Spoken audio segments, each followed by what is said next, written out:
Hi, Richard here again. There's something I've been meaning to write about and sort of put it off.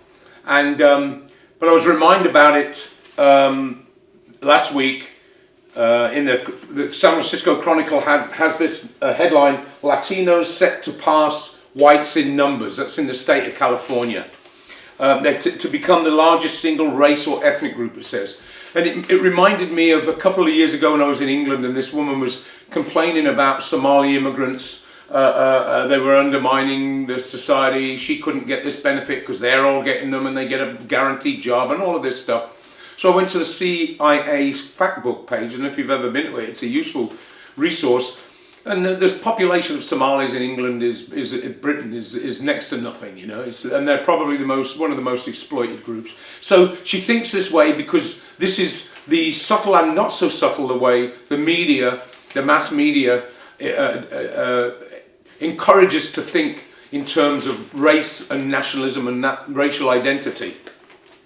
I mean, when it says Latinos to pass whites in numbers, first question for us is, well, who are these Latinos? They're overwhelmingly working class people.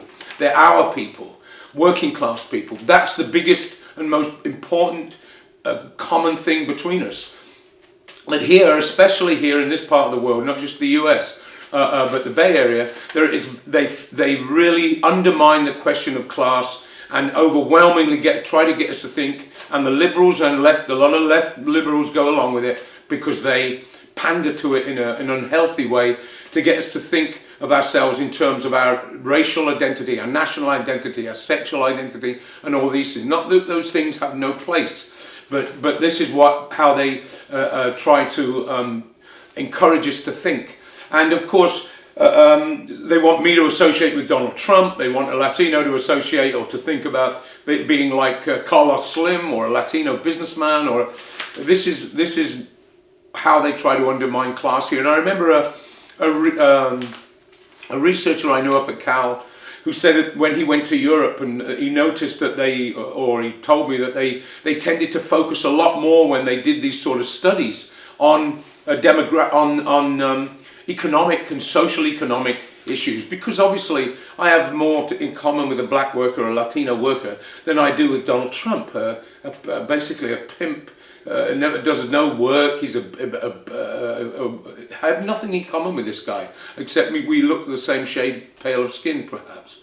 So anyway, and most workers don't, you know. So anyway, I just got so annoyed when I saw this because it's a conscious thing that they phrase it in this way: Latinos set to pass whites in numbers. They could say more and more, you know, Latino working class is growing. It will strengthen the entire working class. They're not going to say that, but that's the reality of it for us.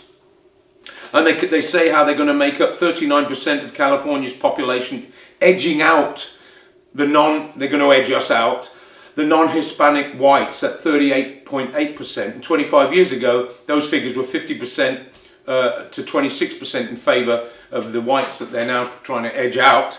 And so what they're concerned about, a lot of it, is the whole electoral process. The whole election system is around race. When I ran for Oakland City Council, you've got the Chinese guy takes Chinatown, black guy gets East Oakland, the white dude got the whites above MacArthur and in the hills. It's all compartmentalized in those ways. And you know, they say here that older voters, firstly that most of these Latinos, the median age is about 28. And they say that considerably more births are Latino.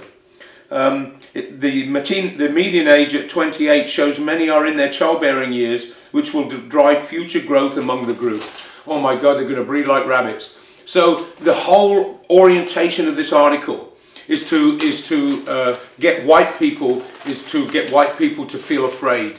And other ethnic groups, because they're all in competition. I remember when I was active in the student movement up at Cal, and there was somebody put out a flyer about the need for more students of color, slots for students of color. And if you looked at Cal, though, at that time, the students of color were the predominant, there were more students of color than white students. The problem was they left out Asian students, Koreans, Chinese, South Asians, because they consider them a model. I don't know the real term, I might be incorrect in my language, but they do too well in terms of economics and mobility. So you got to be careful about using this. And so the thing is that for us, is what's important to remember that that headline is a conscious headline. It's a conscious headline that comes from the white ruling class in this country. The ruling class is predominantly right, of course, but from all of them, that's the game they play. They want us to have allegiance on the basis of our colour, and of course it's ridiculous. I have much more in common, as all workers, white workers do, with a black worker, a Latino worker, even the low paid, even the immigrant that we don't speak their language or whatever, or the undocumented. Those are the people that we need to unite with. What the labour movement has the ability, although it doesn't do it, has the ability to counter this garbage and talk about how important the growth of this growth is. It's overwhelmingly working class people. It will strengthen the working class. We must not allow racism and this whole idea that we're being invaded by a different ethnic group to weaken us, because that's the purpose of this headline. The Labour leadership that have the resources to counter it and go after this headline and explain it would help to undermine, among a lot of white, particularly older whites, youngers not so much necessarily, but particularly older whites, this fear that we're going to lose something. And that's how they operate. We must, those of us that are more conscious of this, whenever workers raise this, those that don't raise it in a really nasty, fascistic type of way, we have to explain to them, point this out to them, because they know that this strengthens us. We need to broaden the working class. We need to not allow racism to divide us, and that's the only way we can fight back. Anyway, just wanted to comment on a couple of things about that. So, thanks a lot.